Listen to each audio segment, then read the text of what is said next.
Hi, welcome to Med Medicine with Miss P. The same Miss P that just peeked in her daughter's room. I cleaned it like a week ago. I do this every Tuesday, video every Tuesday. I was just in her room a week ago, just 1 week ago. I used a rake to clean her floor, and I need to go to the barn and get that rake again because it's as if I did nothing. It's just been 1 week. I, they say when you empty nest, you'll miss that. I don't believe you. I don't believe you any more than I would believe you when you say money can't buy happiness, because money would buy me a big freaking smile right about now, seeing as how everything went to shit in the span of a couple weeks. I lost a transmission, a U-joint, got hit by a semi, and had to have the ignition in my mother's car replaced. And that vehicle is like 100 years old, and now I have 2 keys to operate that vehicle. So it's been great. Everything's great. It's so great. So let's talk about the stuff that's not so great. Again, if I ask you if you have any heart conditions and you tell me yes, you've had a stroke, I'm going to have a stroke, like right there on the phone. I'm gonna stroke out right then and there. Just yesterday, I don't even know when I wrote this one down, but just yesterday, again, do you have any heart conditions? Well, yeah, I had a TIA. I don't think we're asking too much. I feel like if you can spend 2 hours a day playing Candy Crush or building some fake farm on your phone or watching YouTube videos, which listen, I'm in. 8 hours of YouTube I watch. 8 hours a day. My phone literally tells me I watch 7 hours and 58 minutes average a day. That's how much, like, no joke. I'm listening, I'm reading, watching, researching. Sometimes it's just true crime, but for the most part, I am on the phone. So there's no reason why you can't use some of that time to learn the difference between a stroke and a heart attack, and the fact that they're completely unrelated.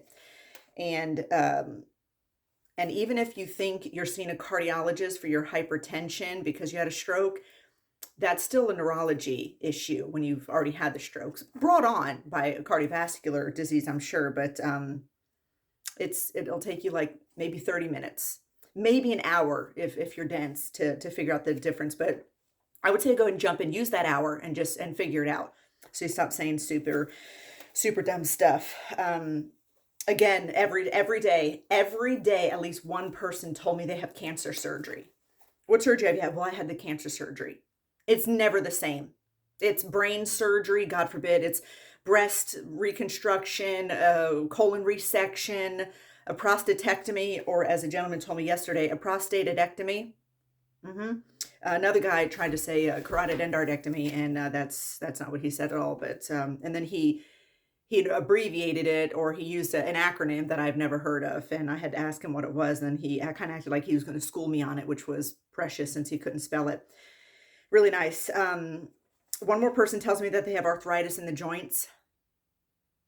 Well, you can't have muscular arthritis. There's no brain arthritis. There's not even like sinus arthritis. Arth means joint. So arthritis is always in joints. And it's starting to get really curious that every time we ask, there's a question on there, and I wish we can get rid of it, but maybe the OR needs it.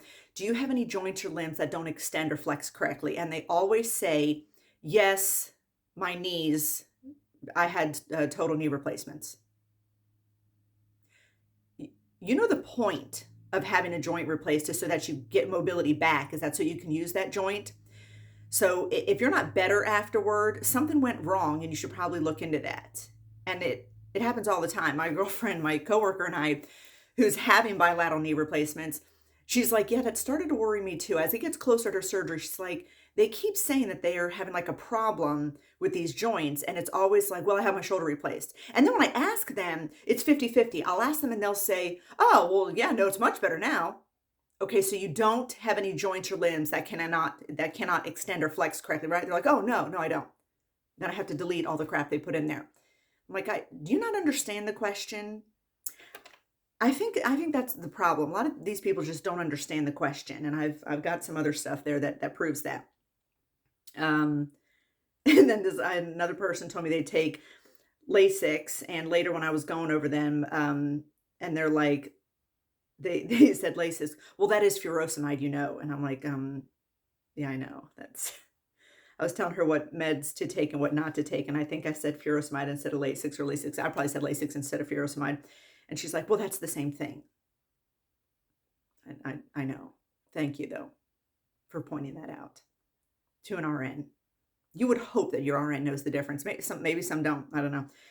Um, Always with the surgery. What surgery have you had in the past? Well, I guess the most recent is my bypass. No, no, that's not what I asked you. I asked you, what surgery have you had in the past? You can start with the most recent and work back if you want to, but I still want to know, well, how far back you want to go?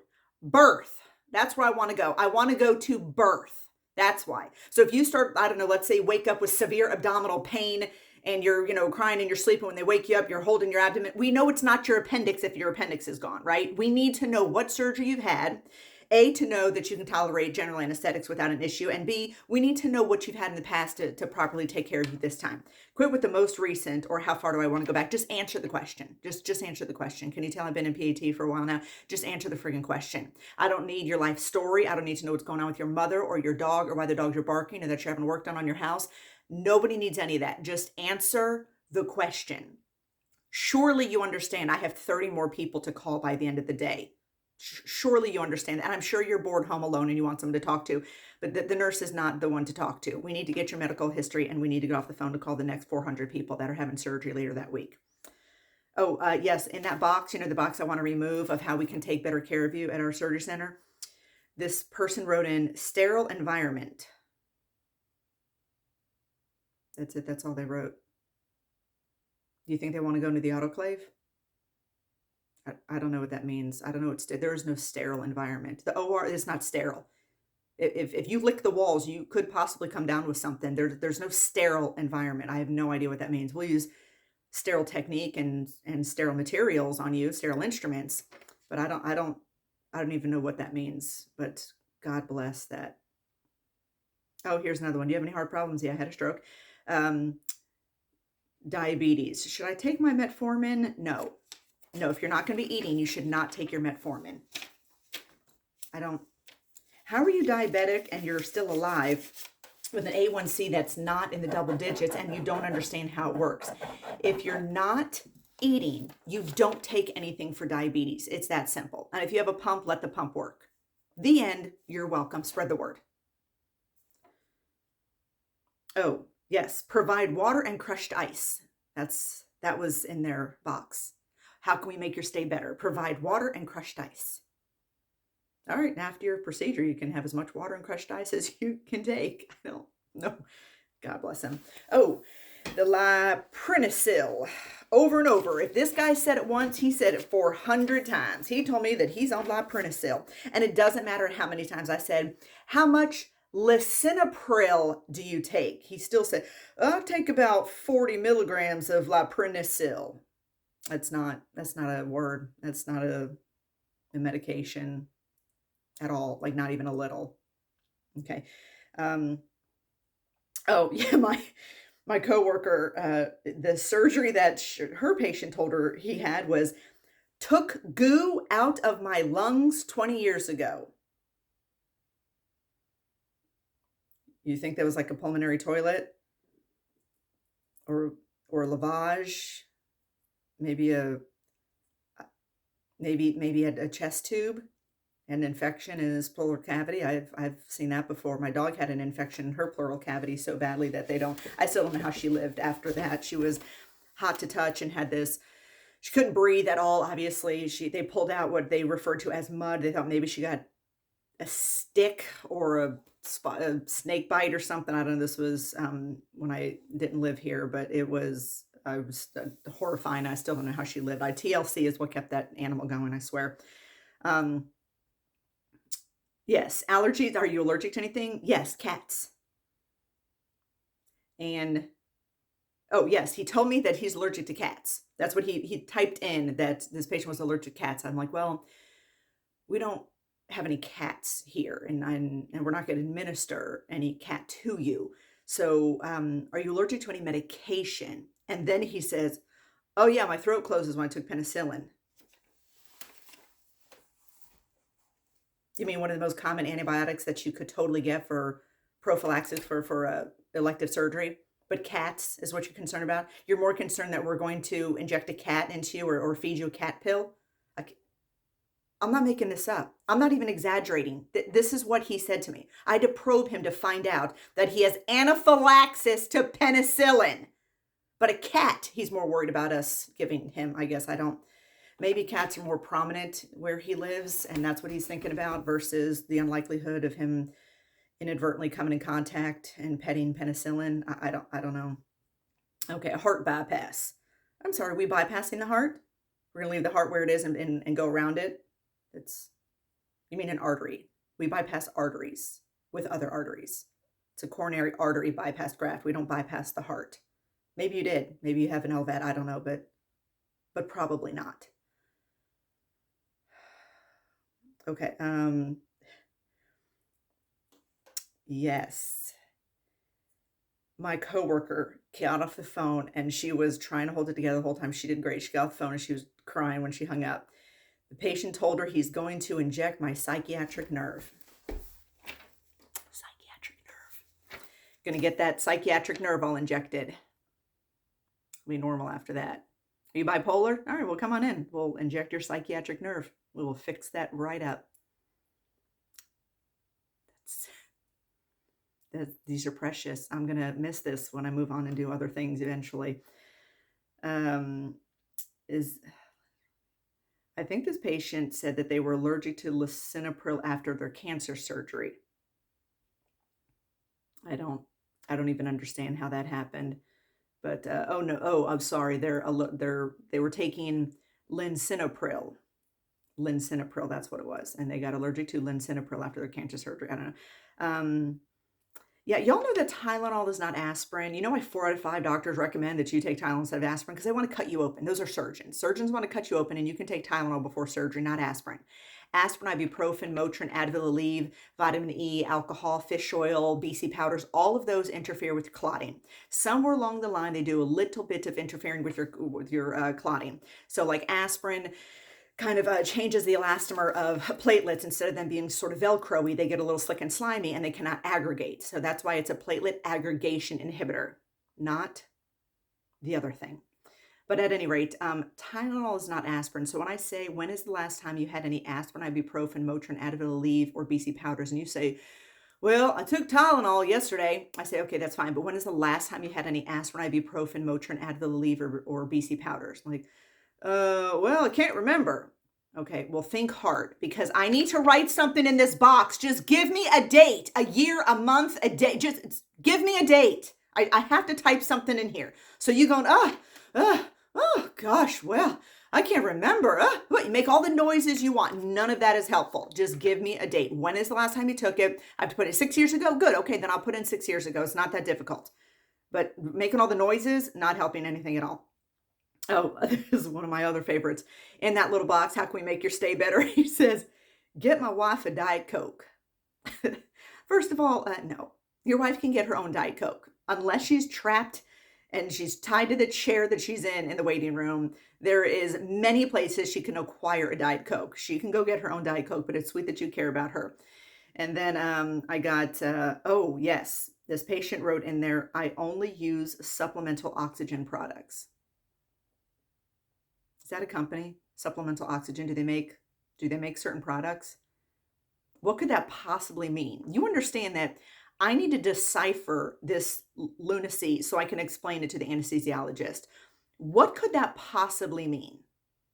I got nothing. I got nothing. I don't know. Okay. Oh yes, this patient said, and I know what she meant, but it's still precious. She had a bladder pacemaker installed. Bladder pacemaker. It's a patient that tells your bladder when to beat. She means a bladder stimulator, so she doesn't leak all over the place. But still, good thing. Good, that still works the same way. Oh, and this, was that the one that was? Yes, that was the one. This, you know how last week I always say how, the patients will say like, well, my daughter's a doctor and she's coming to pick me up. I'm like, congratulations. Or, my husband, Dr. Fred Smith is coming to pick me up. I'm like, okay, fine. This was a doctor's wife that thinks she's having a bladder, that she said she had a bladder pacemaker placed. Yeah, how'd that doctoring work out for you there that you have no idea what you're talking about? Because if my husband goes in to have a procedure and he comes home and says something like when he had to go to the doctor and he's like, "Yeah, I got a shot." I'm like, "You got a shot? Are you telling me your wife? You're telling me this person that you know so well that you got a shot? And when I ask you what it is, if you say I don't know, I'm going to retch back. I mean, what are you talking about? Surely you know what you had done." And this they don't have that relationship because my husband will be like, "Oh, I got a steroid. They said it was 100 milligrams, 125 milligrams of Solucortef." That's correct. Thank you, honey. Good job. You need to know what they're injecting into you and what you don't want injected into you. The patient's allergic to penicillin and caused dehydration. They got they got dehydrated from penicillin, so they're allergic to it. I would make this stuff up and I could write my own book, but your brain doesn't go there. You know, like even if you know too much because you've been doing it for so long, your brain does not think of these ridiculous things to say. So I can't. It's not that it's not precious because I wish I could think of these things. I think it would be fabulous, but oh wait, I missed this. Oh God, I missed this one. This was one of my favorites. I almost missed it. Oh God, think she gets off. My coworker gets off the phone and she says her patient said, "I have sleep apnea. Is that MRSA?" No, no, sleep apnea is not MRSA. I don't I don't know what to do with that. How could you possibly think sleep apnea, even if you didn't know anything, if you just looked up apnea, you would know that, it's a halt. Apnea is, lack of breathing. Like, how could that possibly have anything to do with methicillin resistant Staph aureus infection? Like, I don't know how I almost missed that. Oh, thank God I didn't. Okay, well, that's it. I got to get out of here. I got 100 things to do, as always. I'm going to go pick up my boy and take him to lunch. Okay, so face your fears, forget your failures, follow your faith. Love you.